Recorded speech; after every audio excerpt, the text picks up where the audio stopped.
Welcome to the Your Health Facts podcast. Today we're going to be diving deep into a topic that's really important for your well-being, colon cancer. Okay.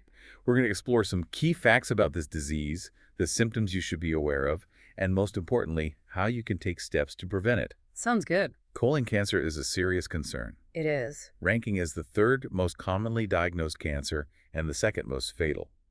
It's really crucial to understand that while genetics can play a role, lifestyle choices are far more significant in determining your risk. Yeah, a lot of people think that colon cancer is primarily a genetic disease.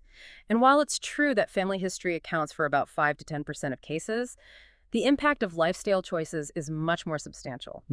Diet and lifestyle are not only crucial in preventing colon cancer, but emerging research suggests they may even play a role in reversing it. Wow, that's interesting. The scientific community is increasingly recognizing the power of antioxidants in combating chronic diseases, and food choices are finally being acknowledged as a critical component of overall health in the medical field.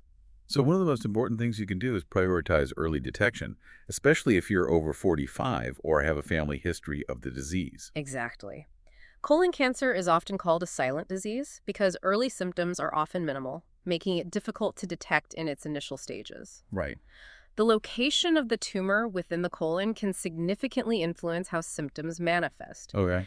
Tumors on the right side of the colon are particularly challenging to detect early. This is because feces are still in liquid form on that side, making obstruction less likely unless the tumor is already advanced. That makes sense. On the other hand, tumors on the left side tend to cause noticeable obstruction sooner due to the solid nature of the feces in that region. I see. Tumors in the colon can bleed, and this bleeding, often invisible to the naked eye, can lead to iron deficiency anemia. This is particularly common in individuals around the ages of 45 to 50. If you find yourself experiencing paleness or have been diagnosed with iron deficiency anemia, it's crucial to seek evaluation for a potential intestinal tumor. Okay, good to know. As a tumor progresses, the bleeding may become visible either as bright red blood in the stool or as darker stools due to the presence of blood. Advanced tumors can also cause a range of other symptoms, including abdominal pain, swelling, unexplained weight loss, persistent fatigue, and even symptoms related to metastasis, such as liver pain or shortness of breath. Wow, that's a lot to be aware of. It is. During a colonoscopy, your doctor can detect and remove intestinal polyps, which are growths on the intestinal wall. Right. These polyps are usually benign, meaning they are not cancerous. However, it's important to note that a small percentage of polyps can transform into cancer over time. Exactly. And lifestyle and dietary habits significantly influence this transformation process. They do. Certain foods and habits can contribute to the growth of polyps and increase the risk of them becoming cancerous. Like what? These include ultra-processed foods, excessive consumption of red meat, particularly processed meats like sausages and salami, a diet high in unhealthy fats, overconsumption of vegetable oils with the exception of olive oil and a few others, high sugar intake, excessive sodium, alcohol consumption, and smoking. Wow, that's a lot. Ultra-processed foods in particular have been identified as carcinogenic, meaning they can directly contribute to the development of cancer. So constipation, an imbalance in gut flora, and chronic inflammation all have a negative impact on colon health. That's right. Fortunately, a diet rich in anti-inflammatory and antioxidant-rich foods can substantially reduce your risk of developing colon cancer. Oh, that's good. Incorporating a wide variety of colorful fruits and vegetables into your daily diet is essential. Okay. Spices like turmeric, which possess potent anti-inflammatory properties, can also be beneficial. Healthy fats, such as omega-3 fatty acids found in fish, chia seeds, flax seeds, avocados, and eggs from free-range chickens, are important components of a protective diet as well.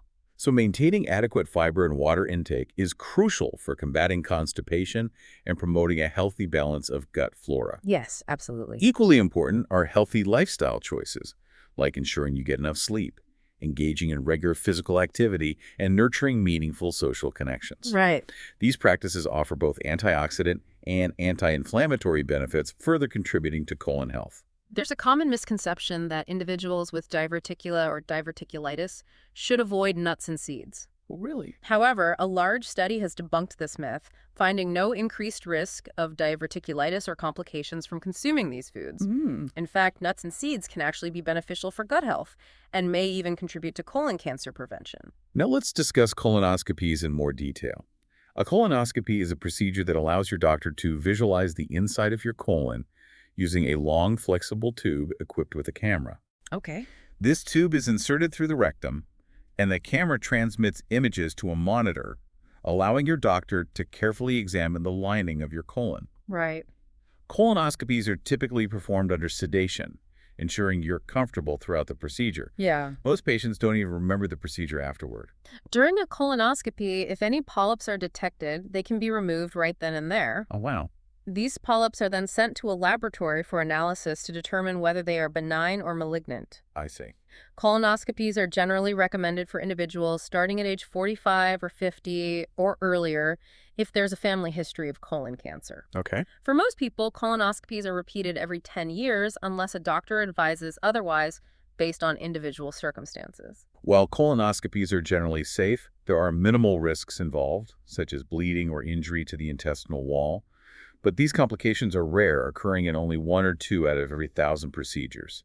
So it sounds like maintaining a healthy lifestyle is really key to reducing your risk of colon cancer. It is. Things like eating a balanced diet rich in fruits, vegetables, and fiber, exercising regularly, and avoiding smoking and excessive alcohol consumption. Right, and early detection through regular screenings like colonoscopies is crucial in the fight against colon cancer. Yeah, those colonoscopies are really important.